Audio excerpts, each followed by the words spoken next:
చూసేవారికి కనబడదు, వినేవారికి వినబడదు. కానీ నీ అంతరాత్మ, నీ ఆత్మ, నీ హృదయం ఏం చేస్తా ఉండాలి? ఏం చేస్తా ఉండాలి? నీ ప్రభుని స్తుతిస్తూ ఉండాలి, నీ ప్రభుని ప్రార్థిస్తూ ఉండాలి, నీ ప్రభుని వేడుకుంటూ ఉండాలి, నీ ప్రభుకు మొరపెడతా ఉండాలి, నీ ప్రభుని విజ్ఞాపన చేస్తూ ఉండాలి, నీ అంతరంగం విజ్ఞాపన చేస్తూ ఉండాలి. నీ పని నువ్వు చేసుకుంటా ఉండాలి. నువ్వు నడుతూ ఉండొచ్చు, పని చేసుకుంటూ ఉండొచ్చు, ఏమైనా చేసుకుంటా ఉండొచ్చు. కానీ నీ అంతరంగంలో నుంచి మాత్రం ఏం రావాలి? ఎల్లప్పుడూ ప్రార్థన రావాలి, ప్రార్థన రావాలి. తండ్రి నీకు స్తోత్రం, అయ్యా నీకు స్తోత్రం. చాలా మంది ఉంటారు మంచం మీద ఉండగా కూడా లే అన్నా మనకు స్తోత్రం స్తోత్రం అంటూనే ఉంటారు. కదిలితే చాలు స్తుతి స్తోత్రం అయింది, కదిలితే చాలు మంచం మీద. ఆ లోపల ఏముంటది?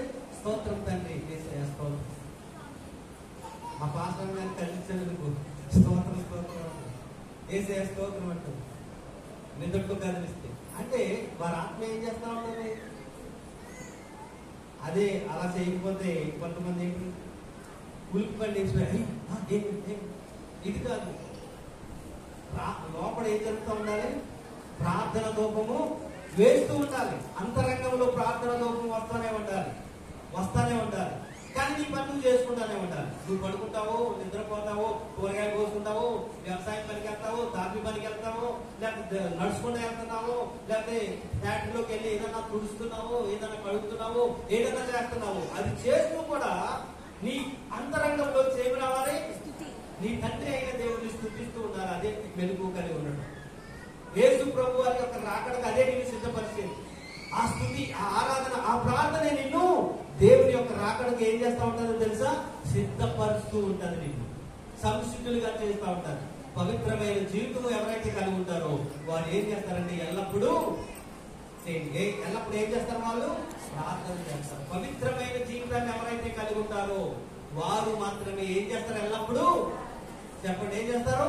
ప్రార్థన చేస్తారు. దేవునికి మహిమ కలుగును గాక. హల్లెలూయా.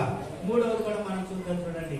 హెబ్రీ పత్రిక 10వ అధ్యాయం 37-38 వచనాల్లో విశ్వాస జీవితాన్ని మనం కలిగి ఉండాలి. మీరు గుర్తుంచుకోవాలి, ఈ మాటలు మీరు గుర్తుంచుకోవాలి. ఇప్పుడు నేను చెబుతున్న ఈ 7 విషయాలు చెప్తాను ఇప్పుడు. ఇది నాన్న మీకు ఈ 7 విషయాలు కూడా మీకు గుర్తుండాలి. ఎందుకు గుర్తుండాలంటే నువ్వేం చేయాలి?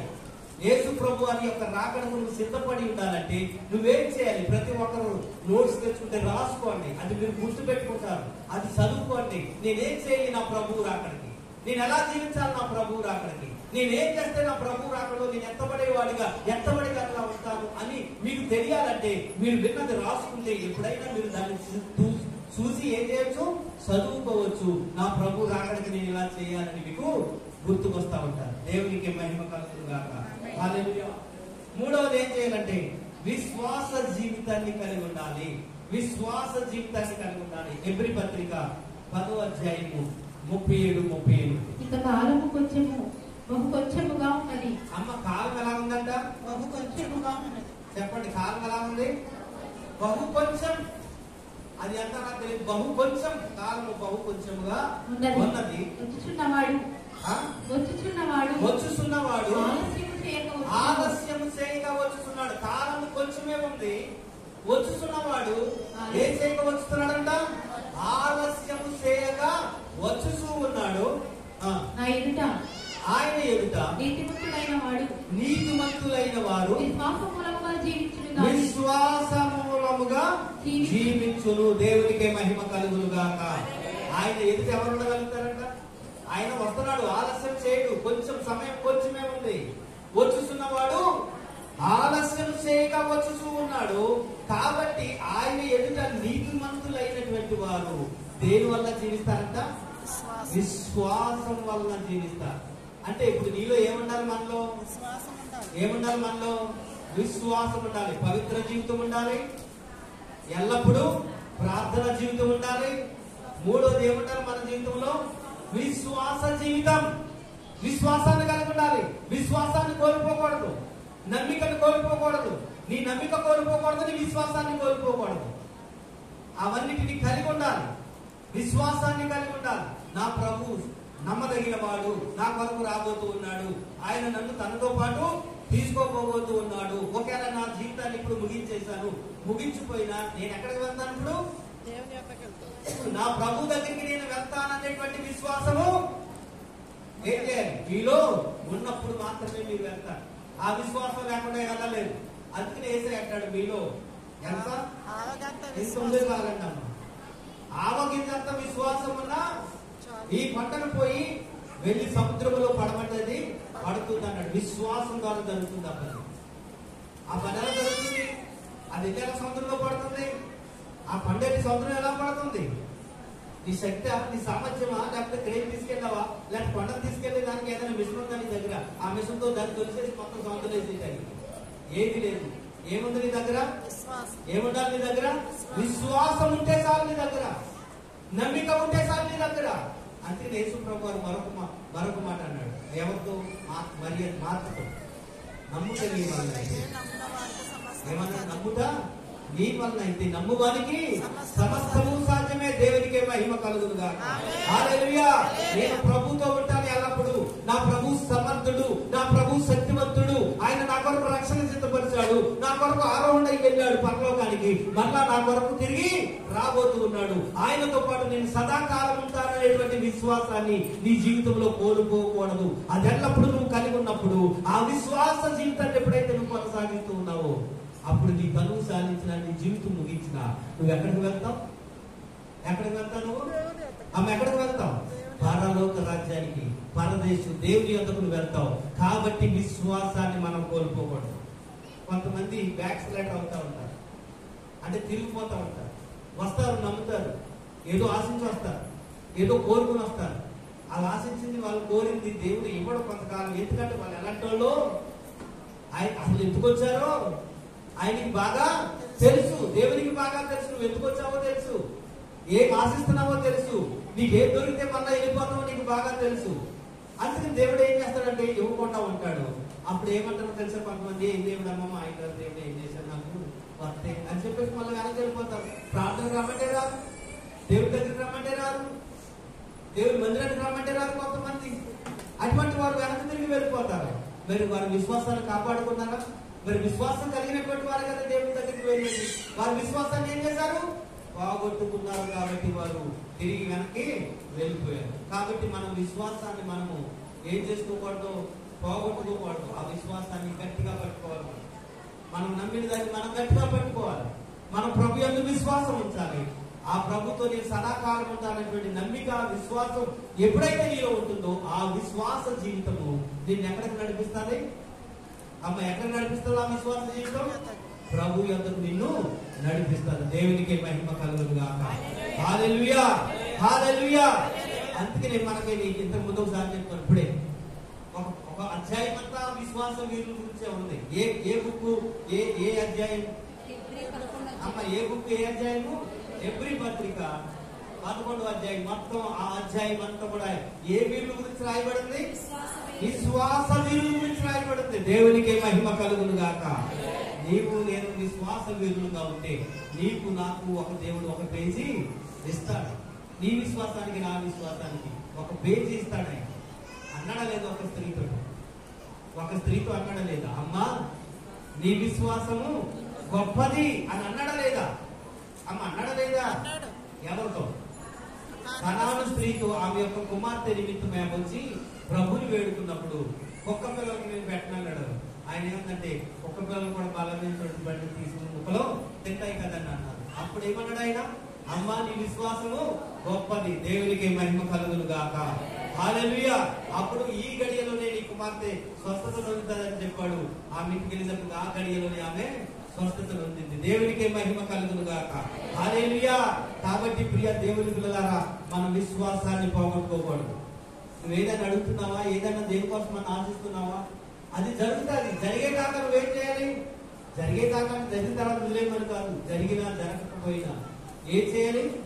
విశ్వాసాన్ని మాత్రము విడిచిపెట్టకండి. ఎప్పుడైతే విశ్వాసాన్ని విడిచిపెడతావో నువ్వు వెనక్కి వెళ్ళిపోతావు. ఇంకా దేవుని రాజ్యానికి వారసురాలు కాలే. కాబట్టి మూడవదిగా మనము ప్రభు యొక్క రాకడకు సిద్ధపడినటువంటి వారుగా ఉండాలంటే మనం చేయవలసినటువంటి మూడవ పని ఏంటంటే మన విశ్వాసాన్ని మనము కాపాడుకునేటటువంటి వారుగా ఉండాలి.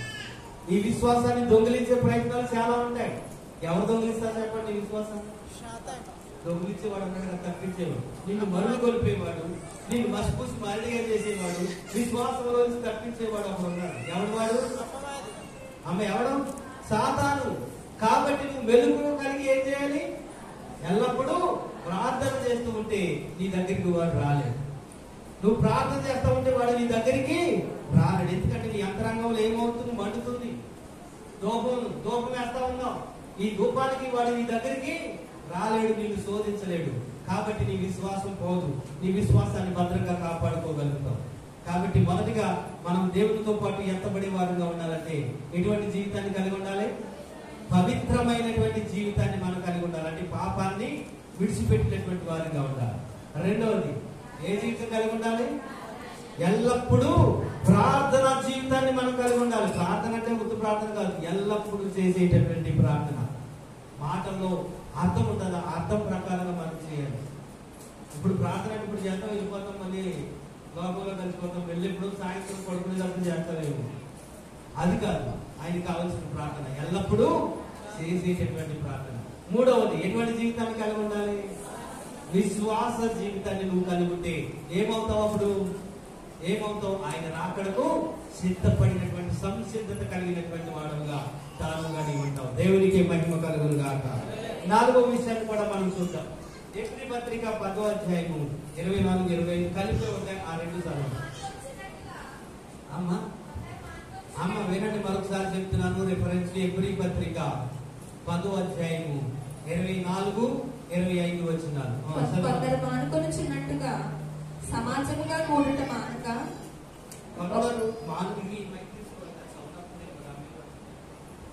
కొందరు మానుకొనుచున్నట్టుగా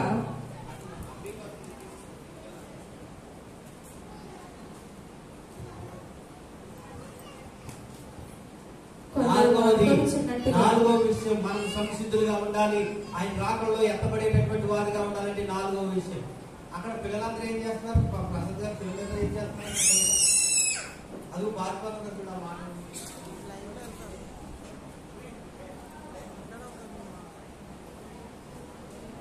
దేవునికి మహిమ కలుగును గాక. హల్లెలూయా, హల్లెలూయా.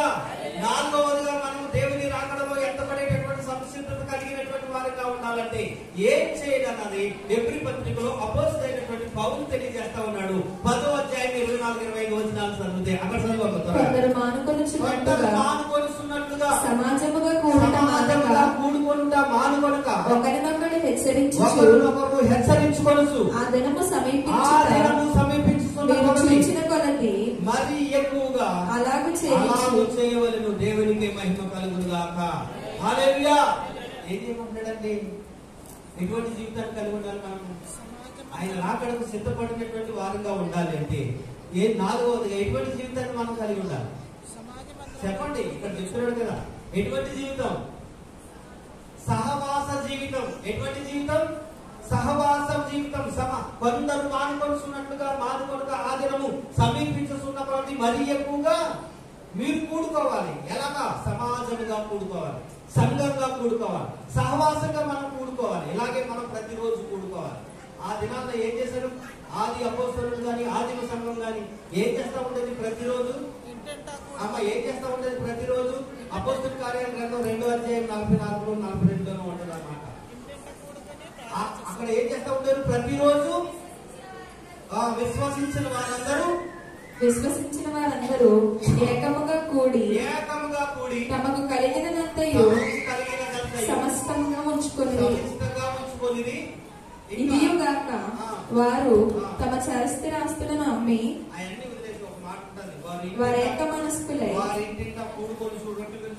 వారేక మనస్కులై ప్రతిదినము దేవాలయములో తప్పక కూడుకొనొచ్చు. ప్రతిదినము. ఎప్పుడు? వారానికి ఒకసారా? వారానికి ఒకసారి కూడుకున్నారు వారు దేవాలయంలో. ఎప్పుడు? ప్రతిదినము దేవాలయములో కూడుకొలుసు. ఏం చేశారంట? ఇంటింటా రొట్టె విడిచి. అంటే దేవాలయంలో ప్రతిరోజు కూడుకుంటారు, మళ్ళీ ఇంటింటా కూడా రొట్టె విడిచి ఇంటింటా రొట్టె విడిచి దేవుని స్తుతించుచు ప్రజలందరి వలన దయ పొందినటువంటి వారై ఆనందముతోను నిష్కపటమైన హృదయముతోను ఆహారం పుచ్చుకొని చేసుకొనుచుండిరి. ఏ హృదయంతో అమ్మా? ఉందా మనకు ఆ హృదయం? ఉందా? ఒకసారి పరిశీలన చేసుకోండి. మనకు నిష్కపటమైన హృదయం ఉందా? నిష్కపటమైందంటే ఏంటి అర్థం? కపటము లేని హృదయం. కపటము లేని హృదయం. ఈ దినాల్లో ప్రతి ఒక్కరిలో ఏం కనబడుతుంది? అదే కనబడుతుంది. ఏదైతే ఉండకూడదన్నాడో, ఏదైతే మీకు వద్దన్నాడో అదే కనబడుతుంది. ఏం కనబడుతుంది? కపట హృదయం. కానీ ఇక్కడ ఏం చేస్తున్నారు వాళ్ళు? నిష్కపటమైన హృదయంతో ప్రతిరోజు దేవాలయంలో కూడుకుంటూ ఇంటింటి ఆ రొట్టె విరుస్తూ ఆహారం తీసుకొచ్చు అపోస్తుల బోధయందు సహవాసమందు వారు ఎడతెగక ఉండిరి. దేవునికి మహిమ కలుగును గాక. హల్లెలూయా. అదే విషయాన్ని అపోస్తలుడైన పౌలు హెబ్రీయులకు రాస్తున్నటువంటి పత్రికలో 10వ అధ్యాయం 24-25 వచనాల్లో ఏమన్నాడంటే, కొందరు మానుకొలుసుకుంటున్నారు. కొందరు మానుకుంటున్నారంట. ఎవరా కొందరు అంటే తప్పిపోయిన వారు అనుకోవాలి. అంతేవారు మానుకునే వాళ్ళు ఎవరో? దేవాలయంలో కూడుకోవడానికి రాకుండా మానుకునేటటువంటి వారు ఎవరో తెలిసే వాళ్ళు కొందరు మానుకుంటున్నారు. ఆ మానుకునే వారు ఎవరంట? చెప్పండి, ఎవరు మానుకునే వాళ్ళు?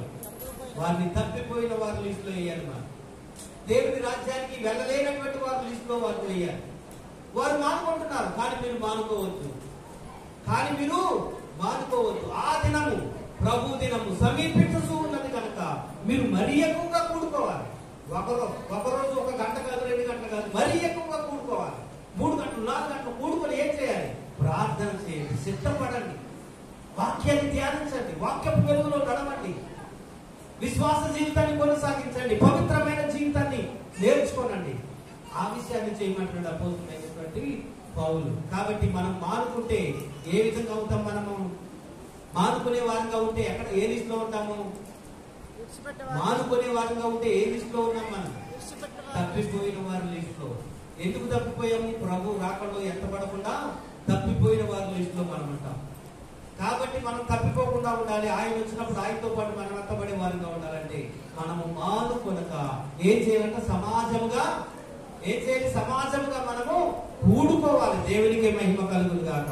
ప్రతిరోజు కూడుకోవాలి మనం సమాజంగా. ఈ 40 దినాలు నిజంగా గొప్ప అవకాశం పడి మనం ఈ లెక్కలో ఈ 40 దినాలు మనం ఏం చేస్తున్నాం? ప్రతిరోజు ప్రభు సన్నిధిలో కూడుకుంటున్నాం, వాక్యాన్ని ధ్యానిస్తున్నాం. అనేకమైనటువంటి విషయాలు వాక్యం ద్వారా దేవుడు మనతో మాట్లాడుతూ ఉంటాడు. మన జీవితాలను సరిచేస్తూ ఉంటాడు, బ్రతుకులను సరిచేస్తూ ఉంటాడు వాక్యం ద్వారా మాట్లాడుతూ. ఇది ఎంత గొప్ప అవకాశం! ఇది కేవలం 40 రోజులే కాకుండా 365 రోజులు కూడా ఉంటే ఎంత బాగుంటుంది! ఎంత సంసిద్ధత కలిగి ఉంటాం మనం, ఎంత సిద్ధపాటు మనం కలిగి ఉంటాం. అప్పుడు నేను చెప్పొచ్చు, నా సంఘము ఎవరు ఎత్తపడకపోయినా నా సంఘం అయితే ప్రభువుతో ఎల్లప్పుడూ ఉంటుందని నేను చెప్పగలను. నీ అంతరాత్మగా నువ్వు కూడా చెప్పుకోగలవు. ఎందుకంటే నేను ప్రతిరోజు కూడుకొని ప్రభువుతో నేను ఉంటున్నాను. నా జీవితాన్ని మార్చుకున్నాను, పవిత్ర జీవితాన్ని జీవిస్తున్నాను, యథార్థ జీవితాన్ని జీవిస్తున్నాను, ప్రార్థన జీవితాన్ని జీవిస్తున్నాను, విశ్వాస జీవితాన్ని జీవిస్తున్నాను. కాబట్టి నేను కాక ప్రభుత్వం ఎవరికి పడతారని నీకు కూడా నీ అంతరాత్మతో నువ్వు కూడా నీకు సాక్ష్యం ఇస్తూ ఉంటుంది. నీ ఆత్మ నేను కూడా చెప్పగలను, నా సంఘం ప్రభుత్వం ఎంతబడి సంఘంగా ఉంటారు. కానీ ఏదో వారంలో ఒకరోజు కూడుకుంటే నేను చెప్పగలను? నేను చెప్పలేదు. దేవునికి మహిమ కలుగునుగా. హల్లెలూయా. కాబట్టి ఏం చేయాలమ్మా? ఆ దినము సమీపించుకున్న కొలది మరీ ఎక్కువగా మనం ఏం చేయాలంట? సమాజముగా కూడుకోవాలి. ఇది దేవుని రాకడకు సిద్ధపాటు అన్న విషయాన్ని మీరు గుర్తుంచుకోండి. 4వ 5వ విషయాన్ని కూడా మనం చూద్దాం. 5వ విషయాన్ని పట్టుదలతో కూడినటువంటి జీవితాన్ని మనం జీవించాలంట. సామెతల గ్రంథం 4వ అధ్యాయం 4వ వచనం చదవండి ఒకసారి. సామెతల గ్రంథం 4:4. నాతో ఇట్లా నేను ఆయన నాకు బోధించు, నాతో ఇట్లా అనెను, నీ హృదయము పట్టుదలతో నా మాటలను పట్టుకొననిమ్ము. నా మాటలను పట్టుకొననిమ్ము. ఏం చేయాలంటే మన హృదయం ఏం చేయాలంట? ఏం కలిగి ఉండాలి మనము? చెప్పండి, ఏం కలిగి ఉండాలి? పట్టుదల కలిగి ఉండాలి. దేంట్లో పట్టు మనకి? చెప్పండి. ఈ దీంట్లో పట్టుదల మనకి దేంట్లో? వాక్యము విని ఆ వాక్యాన్ని అనుసరించి ఆ వాక్యాన్ని అనుసారంగా నడుచుకునే దాంట్లో పట్టుదల ఉండదు.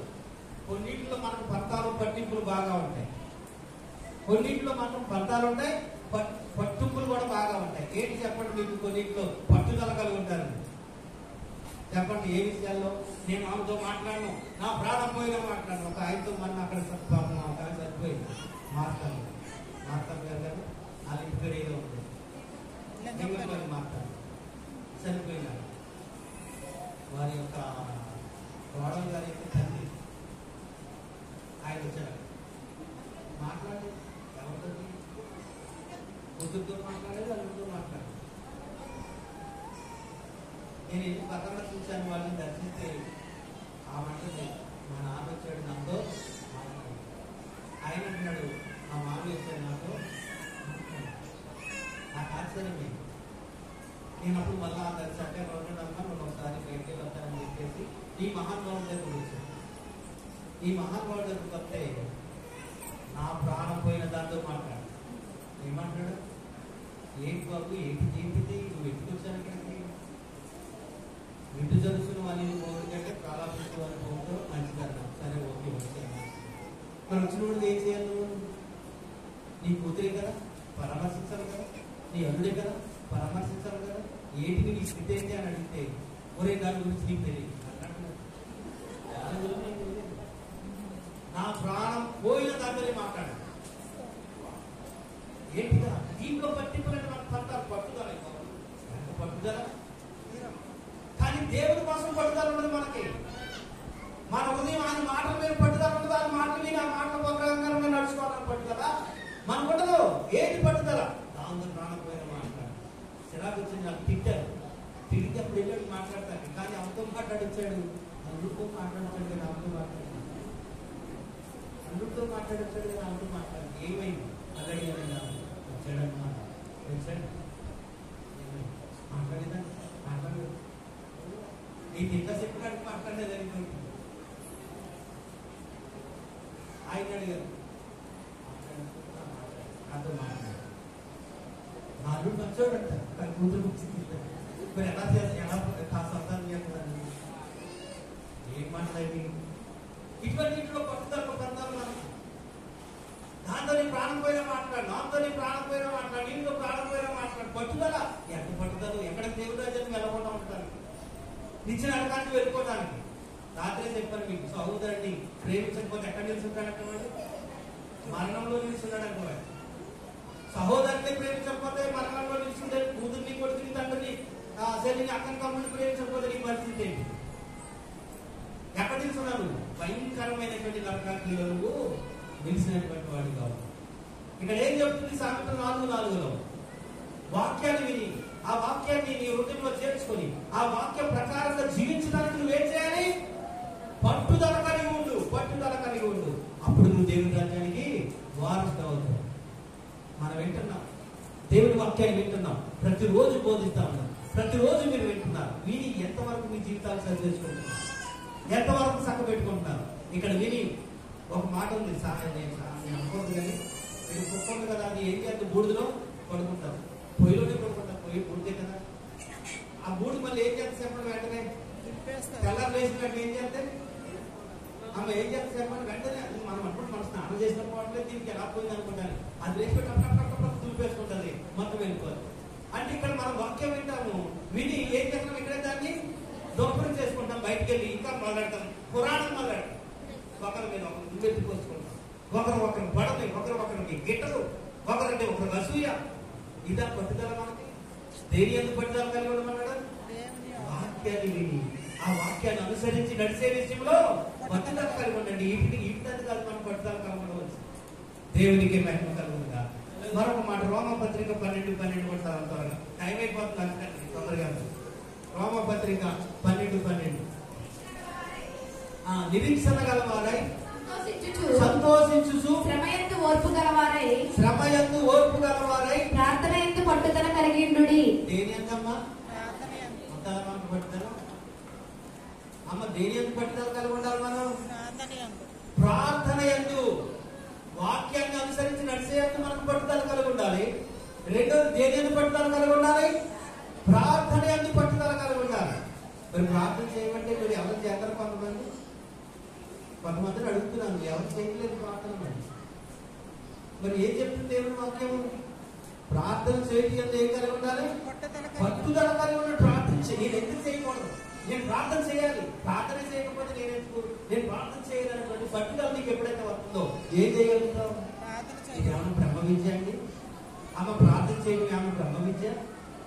ఆమె చెప్పండి, బ్రహ్మ విద్య అయితే నేను మీకు అది నేర్పలేను, ఏమో నేర్పలేను, మీరు నేర్చుకోలేదు.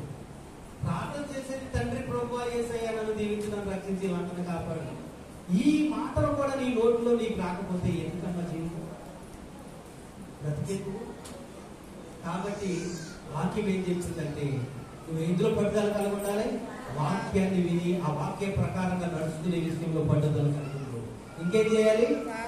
ప్రార్థన యందు పట్టుదల కలిగి ఉండు. ప్రార్థన పట్టుదల, ఆ పట్టుదల కలిగితే నీ విషయంలో దేవుడు అన్ని చేస్తాడు. నీ విషయంలో చేయదంటే ఏదో ఉండదు. ఎందుకంటే నువ్వు పట్టుదల కలిగి ఉన్నావు. నువ్వు బట్టి విక్రమార్కులాగా పట్టుకుని నిలబెడతాడు కదా ప్రార్థన. మరి ఏం చేస్తాడు?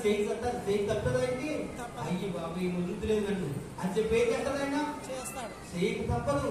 ఆయన నీ పట్ల కార్యం చేయక తప్పదు. ఏం కలిగి ఉంటే ప్రార్థన ఎందుకు పట్టుదల కలిగి ఉంటే. కాబట్టి ఆ ప్రార్థన ఎందుకు మనం పట్టుదల కలిగినటువంటి వారుగా ఉన్నాం. ఇంకా 6వ విషయం, ఎన్ని 5 అయినాయా? 6 అయినాయా? కాదు, 5 అయింది. తర్వాత 6వ విషయం, మనం ప్రభువు రాకడకు సిద్ధపడేటటువంటి వారుగా ఉండాలంటే ఇవన్నీ మనం చేయాలి. అప్పుడే మనం సిద్ధపాటు కలిగిన వారుగా ఉంటాం. ఒకవేళ ఇవి నీలో లేవు అంటే, ఇవి ఇంతవరకు నువ్వు చేయలేదు అంటే ఇక్కడి నుంచి అయినా ఏం చేయాలి? చేయకపోతే ఎక్కడ ఉన్నావు? చేయకపోతే ఎక్కడ నిలబడున్నావు? మరణంలో. చేస్తే ఎక్కడ నిలబడున్నావు? జీవంలో అన్న విషయాన్ని మీరు గుర్తుంచుకోవాలి. దేవునికి మహిమ కలుగును గాక. హల్లెలూయా. 6వ విషయాన్ని కూడా చూడండి, మత్తయి సువార్త 24:44. సిద్ధపాటు జీవితాన్ని కలిగి ఉండాలంటున్నారు. సిద్ధపాటు జీవితాన్ని మనం కలిగి ఉండాలి. మీరు అనుకొనని గడియలో మనుష్య కుమారుడు వచ్చును గనుక మీరును ఎలా ఉండాలంట? సిద్ధముగా ఉండాలి. ఇప్పుడు ఏం కలిగి ఉండాలి? మనము సిద్ధపాటు జీవితాన్ని కలిగి ఉండాలి. ఎందుకు సిద్ధపాటు జీవితాన్ని కలిగి ఉండాలి అంటే, మనం అనుకున్న సమయంలో రాడాయన. ఈ రోజు వచ్చాను, నేను సిద్ధపడిపోతాను, ప్రార్థన చేసుకుంటాను, తప్పులు పేసుకుంటాను, పాపాలు పేసుకుంటాను, నా జీవితాన్ని సరి చేసుకుంటాను, ఇంతవరకు నా జీవితాల్లో ఉన్న పాపాలన్నీ ఒప్పేసుకుని సిద్ధపడిపోతాను, ఇప్పుడు వచ్చేదని అనుకుంటాను. ఆయన వస్తాడా? నువ్వు అనుకున్న గడిలో వస్తాడు ఆయన? అమ్మ ఎప్పుడు వస్తాడంటే ఆయన నీవు అనుకునని గడియలో అంత మంచిగా ఉంది, సజావుగా సక్రంగా జరిగిపోతుందిలే, నా జీవితాన్ని కొనసాగొచ్చు, ఎప్పుడు చచ్చిపోయేటప్పుడు ఒప్పేసుకుందాంలే. నీకు తెలుసా ఎప్పుడు చచ్చిపోతావు? ఆయనకి తెలుసా? బైక్ మీద ఆయనకి తెలుసా చచ్చిపోతాను? ఎవరికి తెలియదు ఎప్పుడు చచ్చిపోతాను. కాబట్టి నువ్వు అనుకోని గడియలో మనుష్య కుమారుడు వచ్చును కనుక నువ్వేం చేయాలంట? అమ్మ ఏం చేయాలి? సిద్ధపాటు కలిగినటువంటి జీవితాన్ని మనం జీవించాలి. ఇవన్నిటిని మనం అవలంబిస్తూ, వీటన్నిటిని అనుసరిస్తూ మన జీవితాన్ని సిద్ధపరచుకొని ఎప్పుడైతే మనం మెలుగు కలిగి సిద్ధపాటుతో మనము ఎదురు చూస్తూ ఉంటామో అప్పుడు మనము ఆయన ఎదుట నిలబడగలిగేటటువంటి వారిగా మనం ఉంటాం. దేవునికి మహిమ కలుగునుగా. హల్లెలూయా. మరొక విషయం ఉంది, అది కూడా చెప్పేసి సమయాన్ని పెద్దలకు ఇస్తాను. 7వది కూడా చూడండి, మత్తయి సువార్త 24:26. విధేయతతో కూడినటువంటి జీవితం మనం కలిగి ఉండాలి. విధేయత. ఎవరికి విధేయత చూపాలి? అమ్మ విధేయత అంటే ఎవరికి చూపాలి? విధేయత దేవునికి చూపాలి, దేవుని పిల్లలకు చూపాలి, నీ ఇంట్లో నీ భర్తకు చూపాలి, నీ భార్యకు చూపాలి, అందరికీ చూపాలి విధేయత. కేవలం దేవునికి మాత్రమే చూపించి ఇంట్లో ఉన్న వాళ్ళకి చూపించకపోతే అది విధేయత కాదు. దేవునికి చూపించాలి, నీ యజమానికి చూపించాలి. యజమాని అంటే నువ్వు ఎక్కడన్నా పనిచేస్తున్నావు, కంపెనీలో, ఫ్యాక్టరీలో, లేకపోతే ఎక్కడైనా ఉద్యోగంలో, ఆ యజమానికి కూడా నువ్వు విధేయుడిగానే ఉండాలి, విధేయురాలుగానే ఉండాలి. నీ భర్తకు కూడా విధేయుడుగా ఉండాలి, విధేయురాలుగా ఉండాలి. నీ పిల్లలకు, నీ అన్నదమ్ములకు, అక్కచెల్లెలకు అందరికీ కూడా నువ్వు విధేయుడిగా విధేయురాలుగా ఉన్నప్పుడే నీవు దేవుని యొక్క రాకడకు సిద్ధపడినటువంటి వాడుగా ఉంటావు. ఒకసారి మత్తయి సువార్త 24:46. మత్తయి సువార్త 24:46. యజమానుడు వచ్చినప్పుడు ఏ దాసుడు ఇలాగ చేయుచుండుట అతడు కనుగొనును. ఏ దాసుడు ఇలాగ చేయుచుండుట అతడు కనుగొనును. ఆ దాసుడు ధన్యుడు. దేవునికి మహిమ కలుగును గాక. ఈ విషయాన్ని యేసు ప్రభువారు చెప్తా ఉన్నారు. ఇంటి వారికి ఆహారం పెట్టే విషయంలో యజమానుడు ఒక పని అప్పగించి వెళ్ళాడు, ఒక స్థితిని అప్పగించి వెళ్ళాడు ఒక పనివానికి. ఆ పనివాడు ఆ ఇంటి వారిని అందరినీ ఏ రీతిగా పోషిస్తున్నాడో, ఏ రీతిగా సంరక్షిస్తున్నాడో ఆ యజమానుడు అప్పగించినటువంటి పని ఏ రీతిగా బాధ్యతగా చేస్తున్నాడో, ఆ యజమానుడికి ఏ రీతిగా విధేయుడై ఉన్నాడో ఆ యొక్క దాసుడు ఎవరంట? ధన్యుడు. దేవునికి మహిమ కలుగును గాక. కాబట్టి నీకు నాకు ఒక కుటుంబాన్ని ఇచ్చాడు, నీకు నాకు ఒక సంసారాన్ని ఇచ్చాడు, నీకు నాకు భర్తని, భార్యని, పిల్లల్ని ఇచ్చాడు. వారందరికీ మనం ఎలా ఉండాలి? విధేయులమై ఉండాలి, లోబడి ఉండాలి, విధేయులమై ఉండాలి. అన్నిటికీ మించి మనందరికీ యజమానుడైనటువంటి ఎవరైనా ప్రభు అయిన యేసుక్రీస్తు వారికి మనం ఎలా ఉండాలంట? ఎలా ఉండాలి? విధేయులమై ఉండాలి. దేవునికి మహిమ కలుగును గాక. ఫిలిప్పీ పత్రిక 2వ అధ్యాయం 11-12 వచనాలు చదవండి. ఫిలిప్పీ పత్రిక 2వ అధ్యాయము 11-12 వచనాలు. ప్రతివాని నాలుకయు తండ్రి అయిన దేవుని మహిమార్థమై యేసుక్రీస్తు ప్రభువుని ఒప్పుకొనుచు దేవుడు ఆయనను అధికముగా హెచ్చించి ప్రతి నామమునకు పైనామము ఆయనకు అనుగ్రహించెను. కాగా నా ప్రియులారా మీరెల్లప్పుడూ విధేయులై ఉండాలి. ఎవరికి? ప్రభు అయిన యేసుక్రీస్తు వారికి మనము విధేయులమై ఉండాలి. దేవునికి మహిమ కలుగును గాక. అక్కడ ఏమంటుంది? విధేయులై ఉన్న ప్రకారము నా ఎదుట ఉన్నప్పుడు మాత్రమే కాక మరి ఎక్కువగా నేను మీతో లేని ఈ కాలమందును భయముతోను భయముతోను వణుకుతోను మీ సొంత రక్షణను కొనసాగించుకోనండి. దేవునికి మహిమ కలుగును గాక. విధేయులై ఉండి ఏం చేయాలంట? భయముతో, వణుకుతో, భక్తితో ఏం చేయాలంటే మన సొంత రక్షణను మనము కొనసాగించుకుంటూ ఉండాలి, కాపాడుకుంటూ ఉండాలి. అప్పుడు మనము ఆయన యొక్క రాకడకు సిద్ధపడినటువంటి వారమై ఉంటాం. ఆయన రాకడలో ఎత్తబడేటటువంటి వారుగా ఉంటాం. ఇటువంటి జీవితం మనకు లేకపోతే, ఇటువంటి బ్రతుకు మనకు లేకపోతే, పవిత్ర జీవితం నీకు లేకపోతే, ప్రార్థన జీవితం నీకు లేకపోతే, విశ్వాస జీవితం నీకు లేకపోతే, సహవాస జీవితం నీకు లేకపోతే, పట్టుదలతో కూడిన జీవితం నీకు లేకపోతే, సిద్ధపాటుతో కూడిన జీవితం నీకు లేకపోతే, విధేయతతో కూడినటువంటి జీవితం నీకు లేకపోతే ఆయనతో పాటు ఉండలేవు, ఆయనతో పాటు ఎత్తబడలేవు. విడిచిపెట్టబడేవాడుగా నీవు ఉంటావు. అగ్ని ఆరదు, పురుగు సావదు. ఆ పరిస్థితులను నీవు వెళ్తావు. అయితే ఎప్పుడైతే మనము ఈ విషయాలన్నింటినీ కలిగి ఉంటామో, పవిత్ర జీవితాన్ని కలిగి ఉంటామో, ప్రార్థన జీవితాన్ని కలిగి ఉంటామో, విశ్వాస జీవితాన్ని కలిగి ఉంటామో, సహవాస జీవితాన్ని కలిగి ఉంటామో, పట్టుదలతో కూడినటువంటి జీవితాన్ని కలిగి ఉంటామో, సిద్ధపాటు జీవితాన్ని మనం కలిగి ఉంటామో, విధేయతతో కూడినటువంటి జీవితాన్ని మనం కలిగి ఉంటామో, అప్పుడు మనము ఆయన ఎదుట నిలబడటానికి సమర్థులమై ఉంటాము. నిలబడగలిగే సామర్థ్యత మనము కలిగినటువంటి వారుగా ఉంటాం. అప్పుడు ఆయన అంటాడు, బలా నమ్మ